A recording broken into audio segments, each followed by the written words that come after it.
Let me just check that this is all working. Yay, okay.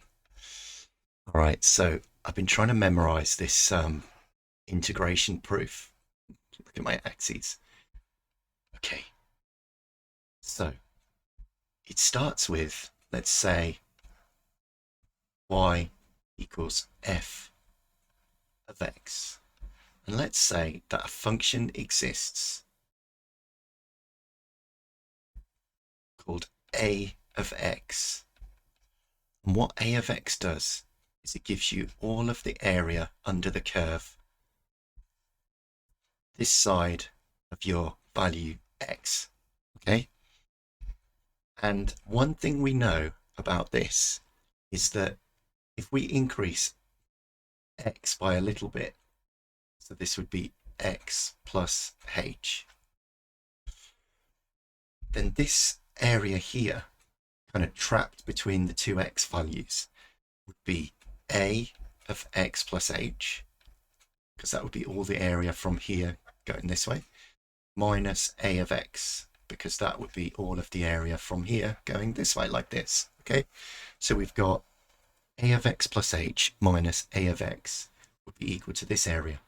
But if we zoom in on that little section, we've got a curve, and then we've got this like this. Well, this height at x, the height, this is obviously f of x. And it's very close to a rectangle, and the width of it be this width h.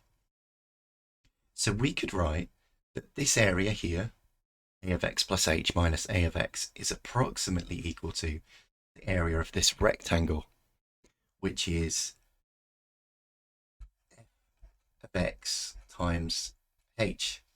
Okay, so in other words, f of x is approximately equal to a of x plus h minus a of x divided by h.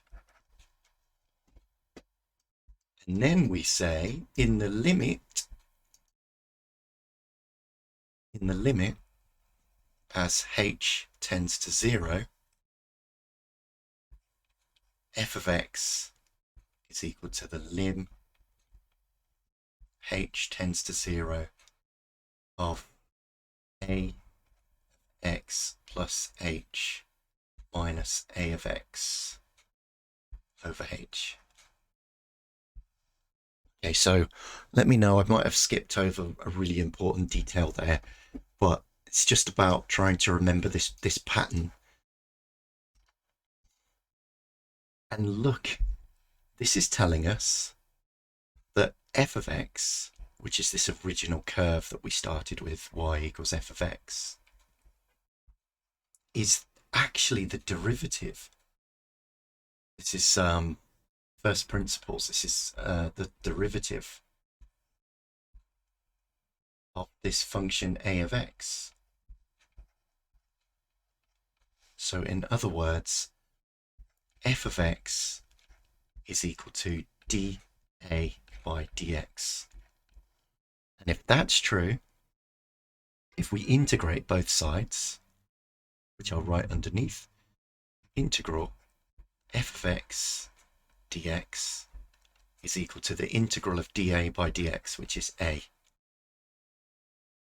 Why don't I write that as integral dA by dx with respect to x? And then we scroll up one more time, and we have,